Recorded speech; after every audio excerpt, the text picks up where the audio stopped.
So that's what the woman has to deal with. What does the child have to deal with? Oh, mutilation and death. The tragedy of Texas women and abortions, this time on Right Angle. I'm Scott Ott with Stephen Green and Zoe Rachel, sitting in for the missing Bill Whittle. And this time around, gentlemen, I want to talk about a piece that was done, showed up on Yahoo News, but was written by AFP, which is the French Reuters, basically, Agence France Presse. And it was basically a follow-up 9 months later, ironically, on the Texas heartbeat law that was passed September 1st of last year, that basically said that a woman can't have an abortion in a baby that has a heartbeat. And that's typically around 6 weeks into the gestation period. The story, Zoe Rachel, was basically focusing on the suffering of women who now have to travel out of state to surrounding states like Louisiana, Oklahoma, New Mexico, Colorado, Kansas, Missouri, places like that, in order to get abortions. There's one clinic staffer who said that she's heard many tears, that women are desperate, that they have been, that some of them have to be warned to not try to do it themselves because of the potential for self-inflicted injury, that some of them have to rent cars or places to stay when they're out of state, that they have to bring a friend with them, that they have to find childcare for their other children, that they apparently did not abort during this time. In other words, Zoe, the whole story is that the aftermath of this bill that Republicans managed to get through in Texas to stop aborting children that have heartbeats is what a tremendous inconvenience it has been for women. Can you think of any other potential focus that this reporter might have found, or just any other factors that he might have introduced into the story alongside of this?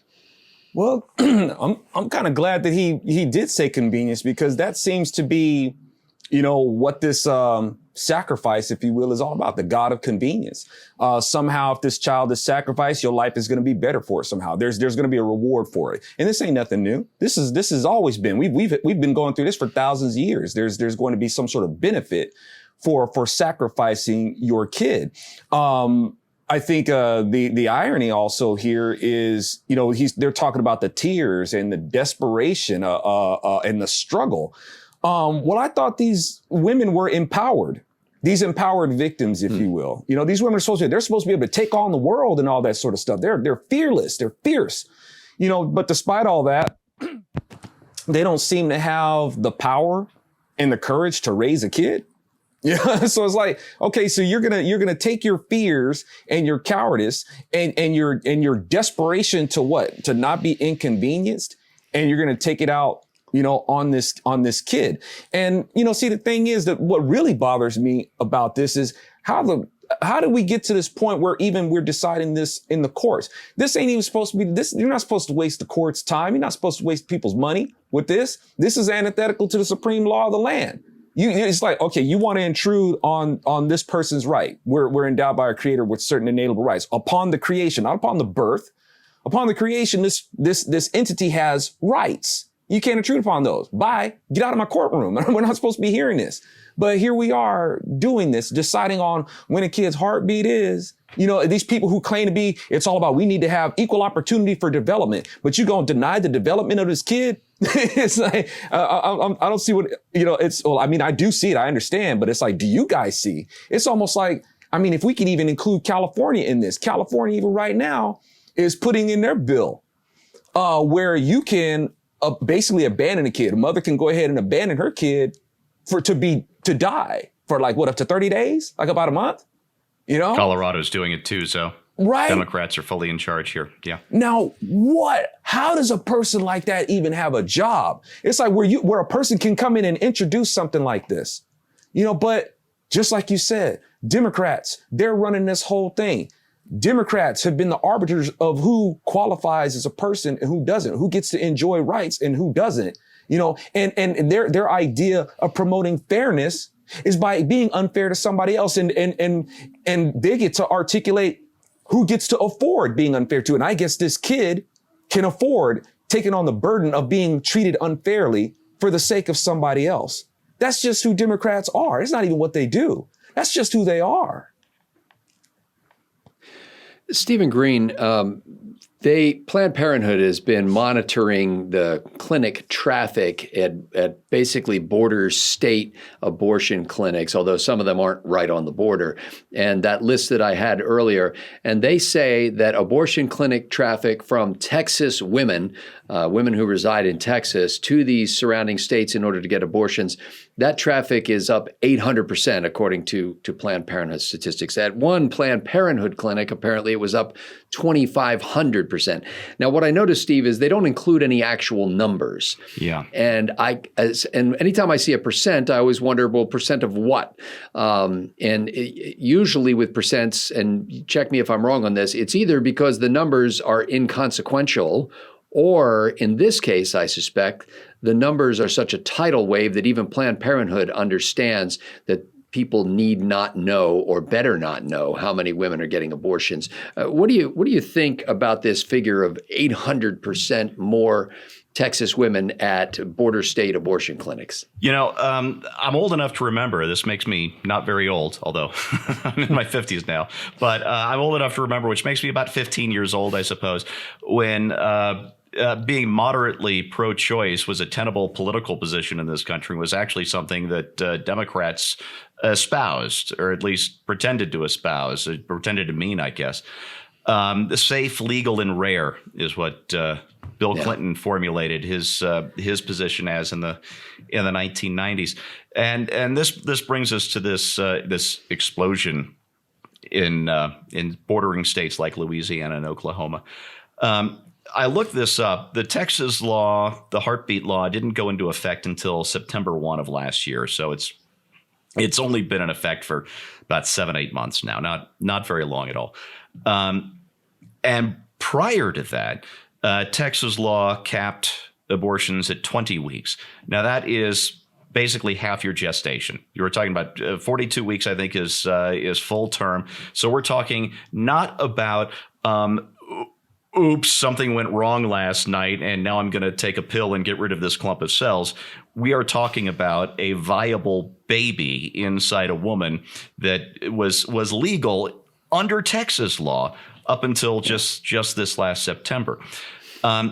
So I have to think that this is where it gets difficult. So, Scott, you were wondering, is an explosion of a big percentage of very small numbers, or is it an explosion in a percentage of a very large number? We don't know. They're not saying.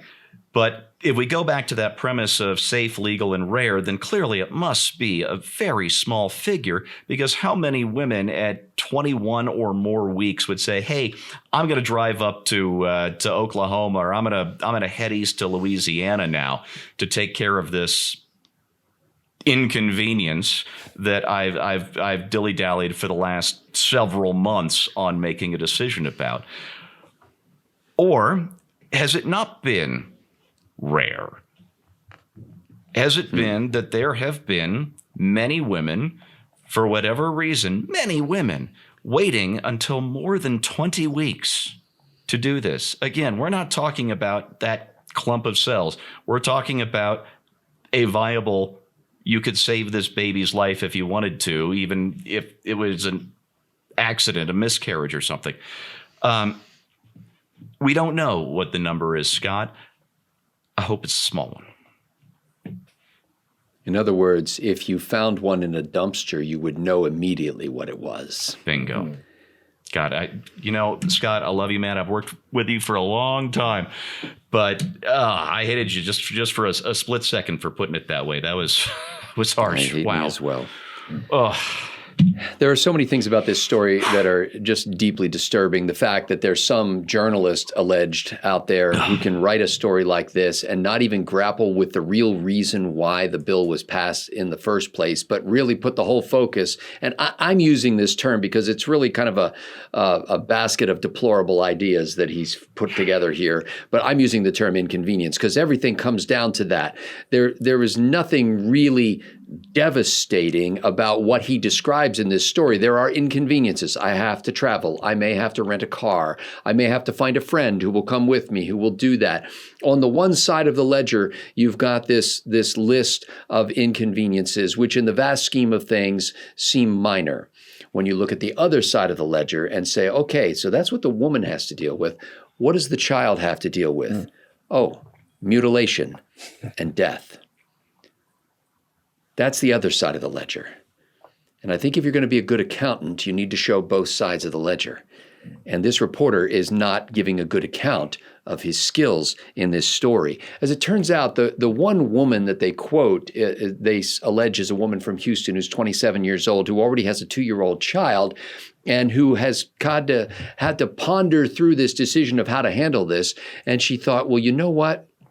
It's already hard to find childcare, and if your childcare resource can't be there on a day, you may have to take a day off from work, and that makes it difficult to keep a good job because you're not as reliable as you'd like to be. So I had to think, do I want to have another child and struggle, or do I want to travel to a border state? So that was the moral wrestling. The reporter, of course, could not ask a question like, hey, how did it come to be that a woman who has a child already now has another child that she didn't want to have? I'd at least like to know that. Even if it was something that was utterly against her will, that should have been part of the story. The other question that occurred to me is it was mentioned that 2 organizations pitched in and came up with $2,000 for this woman, including $695 of that to pay for the actual abortion procedure at the clinic, but $2,000 for her so she could go out of state and get an abortion. And I thought, well, who do you ask for that kind of money? Will those kind of people be willing to open their wallets if you said, hey, I'd like to be able to provide childcare that's reliable for this woman on a regular basis? Will those kind of people who will fund an abortion trip out of state be willing to say, I would like to contribute to make sure that this woman has the kind of prophylaxis that's required to make sure that she doesn't have any future unwanted pregnancies? Will the kind of people who will fund an out-of-state trip for an abortion be willing to cough up money so we can teach women how to avoid unwanted pregnancies in the first place?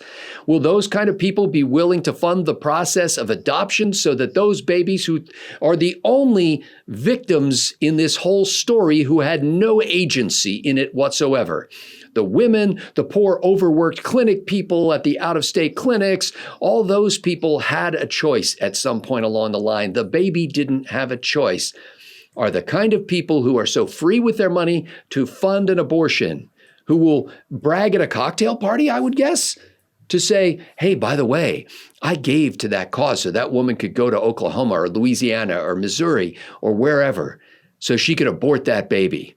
Oh, really? Why didn't you just adopt the baby?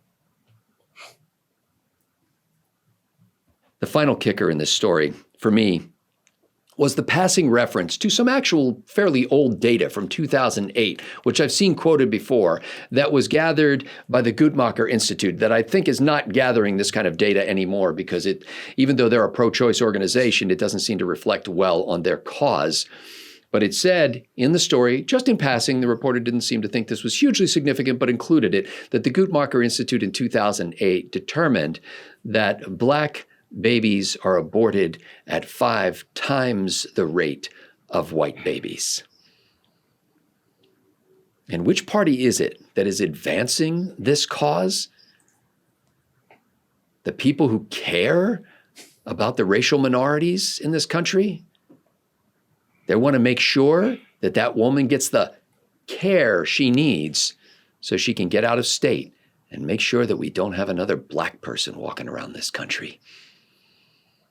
For Stephen Green and Zoe Rachel, I'm Scott Ott. Thanks to the members at BillWhittle.com for making Right Angle possible.